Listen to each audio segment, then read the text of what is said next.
السلام علیکم دوستو شمالی کوریا کے صدر کم جونگ اون کے بارے میں کہا جاتا ہے کہ اس نے اپنی ایک الگ ہی دنیا بسا رکھی ہے، ایک ایسی دنیا جس میں جیتا بھی وہی ہے اور چلاتا بھی وہی۔ کم جونگ اون ایک ایسا لیڈر ہے جسے دنیا کا کوئی بھی ملک ہلکا نہیں لیتا، پھر چاہے وہ امریکہ ہی کیوں نہ ہو۔ یہاں کی آرمی بھی یہی ہے اور گورنمنٹ بھی یہی۔ یہ نہ صرف طاقتور انسان ہے بلکہ بہت خطرناک بھی۔ یہاں کا قانون بنانے والا بھی یہی ہے اور توڑنے والا بھی یہی۔ اس کے بنائے ہوئے قانون کو اگر کسی اور نے توڑنے کی جرات کی تو اس کو صفحہ ہستی سے مٹانا اس کی زندگی کا مقصد بن جاتا ہے، پھر چاہے وہ اس کا سگا انکل ہو یا اس کا اپنا بھائی ہی کیوں نہ ہو۔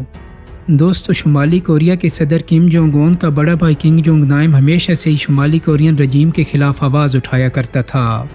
2003 میں اس کو سزا کے طور پر ملک سے نکال دیا گیا اور وہ چائنا میں شفٹ ہو کر خاموشی سے اپنا گزر بسر کرنے لگا۔ اپنے بھائی کو ملک سے نکالنا شمالی کوریا کے صدر کے لیے کوئی اچھا فیصلہ ثابت نہیں ہوا، کیونکہ رپورٹس کے مطابق کنگ جونگ نام شمالی کوریا کے سب سے بڑے دشمن امریکی خفیہ ایجنسی CIA کا ایجنٹ بن گیا تھا اور ان کو معلومات بھی دیا کرتا تھا۔ کم جونگ اون کو خطرہ تھا کہ CIA اس کو مروا کر اس کے بھائی کو اوپر لائے گی اور شمالی کوریا کی گدی پر بٹھا کر اپنی مرضی کے فیصلے کروائے گی، لہٰذا اب یہ مسئلہ کم جونگ اون کے لیے حلق کی ہڈی بن چکا تھا، ایک ایسی ہڈی جس کو توڑ کر نکالا جانا تھا۔ 13 فروری 2017 کو کم جونگ نام کوالالمپور سے مکاؤ جانے کے لیے کوالالمپور انٹرنیشنل ایئرپورٹ میں داخل ہوئے۔ ان کو اس بات کا بالکل بھی علم نہیں تھا کہ قاتلوں کا ایک گروہ پہلے سے ان کا ایئرپورٹ پر انتظار کر رہا ہے۔ اس کام کو انجام دینے کے لیے بہت اعلیٰ درجے کی پلاننگ کی گئی، جیسا کہ فلموں میں بھی دیکھی جاتی ہیں۔ ایک کورین آدمی نے خود کو ٹی وی پروڈیوسر ظاہر کر کے 2 خواتین کو یہ کہہ کر تیار کیا کہ وہ ایک کامیڈی شو سٹارٹ کرنے والا ہے۔ ایک خاتون کا تعلق ملائیشیا سے جبکہ دوسری خاتون ویتنامی تھی۔ ان کو بتایا گیا کہ وہ ایک پرینک شو کرنے جا رہے ہیں جس میں انجان لوگوں کے چہروں پر آئل لگانا ہے اور پھر ایک خفیہ کیمرے سے ان کے تاثرات ریکارڈ کیے جائیں گے۔ دونوں خواتین کا اعتماد بڑھانے کے لیے کئی مہینوں تک انہوں نے یہ نقلی پرینک شو واقعہ میں شوٹ بھی کیا جس میں بیبی آئل کا استعمال کیا جاتا تھا، لیکن ان دونوں خواتین کو ذرا برابر بھی بھنک نہیں پڑی کہ یہ پرینک ایک دن ان کو لے ڈوبے گا۔ 13 فروری 2017 کو فراڈ پروڈیوسر نے دونوں خواتین کو یہی پرینک کرنے کے لیے کوالالمپور انٹرنیشنل ایئرپورٹ بلایا۔ شمالی کوریا کے صدر کا بھائی کنگ جونگ نام جیسے ہی ایئرپورٹ میں داخل ہوا تو پروڈیوسر نے اشارہ کر کے خواتین کو بتایا کہ ان کو اب آئل اس آدمی کے چہرے پر لگانا ہے، لیکن اس بار یہ بیبی آئل نہیں بلکہ ایک جان لیوا زہر تھا۔ کم جونگ نام جیسے ہی دروازے میں داخل ہوا، ایک خاتون اپنے ہاتھ پہ آئل ملتی ہوئی گئی اور اس کے چہرے پہ یہ آئل لگا دیا۔ کم جونگ نام جو اس بات سے بالکل بے خبر تھا، اس نے کافی غصے کا اظہار کیا۔ پلان کے مطابق آئل لگانے والی خاتون ہنستی ہوئی یہ شرارت کر کے موقع سے فرار ہو گئی۔ کم جونگ نام واپس گیٹ سے باہر آیا اور آفیسرز کو اس بات سے آگاہ کیا۔ آفیسرز نے فوراً اس کو ایئرپورٹ پر ہی موجود میڈیکل فیسلٹی بھیج دیا۔ دوستو اسی دوران کالے لباس اور سوٹ کیس میں ایک شخص جو یہ سارا منظر دیکھ رہا تھا وہ میڈیکل فیسلٹی کے باہر آیا اور اس بات کی تسلی کی کہ واقعہ کنگ جونگ نام پر آئل نے اثر کیا بھی ہے کہ نہیں۔ 10 منٹ کے اندر اندر آئل نے اپنا کام دکھایا اور کم جونگ نام نے میڈیکل فیسلٹی میں ہی دم توڑ دیا۔ یہ VX نارویجنٹ تھا جس کا ایک قطرہ بھی اگر چہرے پر لگ جائے تو یہ سانس کی نالی کے ذریعے پھیپھڑوں میں جاتا ہے اور فوراً جسم کے نروس سسٹم کو متاثر کرتا ہے، جس کے نتیجے میں جسم کا نرو سسٹم بند ہو جاتا ہے، یعنی اب جسم دماغ سے سگنل لینا بند کر دیتا ہے۔ ماہرین کا کہنا ہے کہ اگر یہ زہر چہرے یا ناک کے قریب لگایا جائے تو انسان کی زندگی کا کاؤنٹ ڈاؤن ٹائمر سٹارٹ ہو جاتا ہے۔ اس پلان کو انجام دینے کے پیچھے کئی کردار تھے جو ایئرپورٹ پر ہی موجود تھے۔ ایک کیمیکل اسپیشلسٹ تھا جس نے خواتین کے ہاتھ پر لگے زہر کو صاف کیا۔ ڈرائیور تھا جو خواتین کو وہاں سے بھگا کر لے گیا، اور چند اور کردار بھی تھے جو لمحہ بلمحہ اس واقعہ کی رپورٹ کہیں اور بھیج رہے تھے۔ اس واقعہ کے بعد ملائیشین پولیس حرکت میں آئی اور دونوں خواتین کو گرفتار کر لیا گیا۔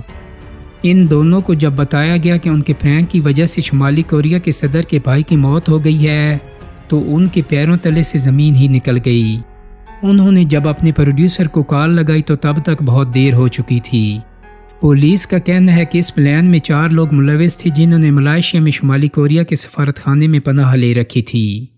اور قتل کے فوراً بعد وہ یہاں سے پہلے سے ہی بک کی ہوئی فلائٹ سے جکارتا اور دبئی سے ہوتے ہوئے شمالی کوریا بھاگ گئے۔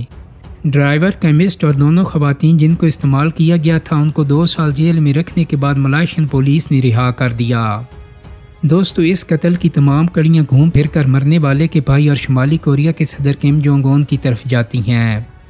شمالی کوریا پر کم فیملی پچھلے 80 سالوں سے ظلم اور دہشت کے نام پر راج کر رہی ہے۔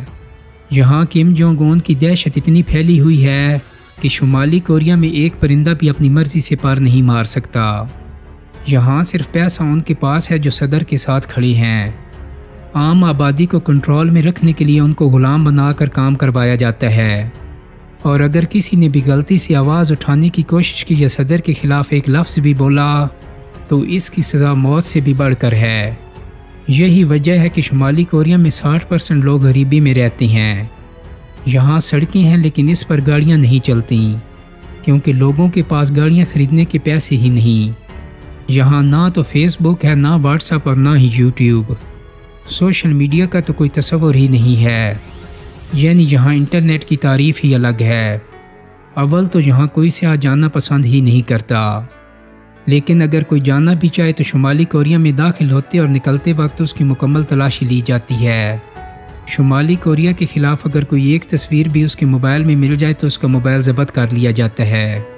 شمالی کوریا میں غیر ملکی فلموں اور گانوں پر سخت پابندی ہے۔ شمالی کوریا میں رہ کر انٹرنیشنل کال کرنا بھی جرم ہے۔ 2007 میں ایک بزنس مین کو بھرے مجمع میں صرف اس لیے مار دیا گیا کہ اس نے اپنے سیکرٹ فون سے انٹرنیشنل کال کی تھی۔ شمالی کوریا کے صدر کم جونگ اون کی کسی بھی طریقے سے بات نہ ماننا اور میٹنگ میں اس کے سامنے سو جانا کسی شخص کو بھی سخت سزا دلا سکتا ہے۔ ایک دفعہ جب ایک میٹنگ کے دوران وزیر دفاع کو نیند کا جھونکا آیا تو سب کے سامنے اس کو موت کے گھاٹ اتار دیا گیا۔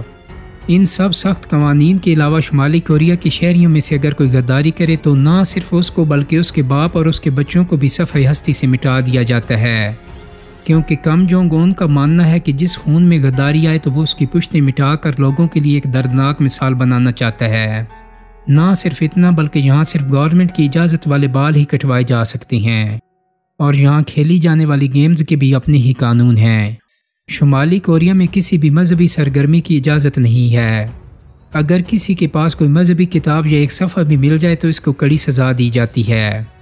شمالی کوریا دنیا کا وہ واحد ملک ہے جہاں سے بھاگنا ناممکن ہے۔ دوستو، یہ ساری حقیقت جان کر ہم سب کے ذہن میں ایک سوال ابھرتا ہے کہ آخر کم جونگ اون یا اس کے باپ دادا نے اتنی سختی کیوں کر رکھی ہے؟ اس سوال کا سیدھا سادہ جواب ہے طاقت۔ جی ہاں، جب کوئی ڈکٹیٹر اپنے لوگوں پر ظلم کرتا ہے تو اس کو اچھی طرح معلوم ہوتا ہے کہ اگر میں نے اپنے لوگوں پر سے اپنے رعب ہٹا دیا تو وہ سب سے پہلے میرے تخت کو اکھاڑ پھینکیں گے، اور یہی وجہ ہے کہ کم جونگ اون اپنے باپ دادا کے قدموں پر چل رہا ہے۔ شمالی کوریا کی انسانی حقوق کی خلاف ورزی کے خلاف کم کا سب سے بڑا دشمن امریکہ بھی کھل کر کچھ نہیں کر پا رہا، کیونکہ شمالی کوریا ایک ایٹمی طاقت ہے۔ امریکہ یہاں مداخلت تو نہیں کر سکتا، لیکن کم کا گھیرا تنگ کرنے کے لیے امریکہ نے شمالی کوریا پر خاصی پابندیاں لگا رکھی ہیں، جیسا کہ دوسرے ملک شمالی کوریا سے کسی بھی قسم کی تجارت نہیں کر سکتے۔ سونا، دھاتیں، لوہا، حتیٰ کہ کوئلہ تک نہ کوئی ان سے خرید سکتا ہے اور نہ ہی ان کو بیچ سکتا ہے۔ ایک طرح سے اب دیکھا جائے تو شمالی کوریا جو کچھ بھی ہے وہ بس اپنی چار دیواری کے اندر ہی ہے۔ دوستو، امید کرتا ہوں کہ میری آج کی ویڈیو آپ کو پسند آئی ہوگی۔ اگر ویڈیو اچھی لگی ہے تو اس کو لائک اور شیئر کر دیں۔ میرے چینل کو سبسکرائب کرنے کے ساتھ ساتھ بیل آئیکن کو بھی کلک کر دیں تاکہ آپ کو میری آنے والی مزید ویڈیوز کی نوٹیفیکیشن ملتے رہیں۔ بہت جلد ہی ایک نئی ویڈیو کے ساتھ ملاقات ہوگی۔ اپنا بہت سارا خیال رکھیے گا۔ اللہ حافظ۔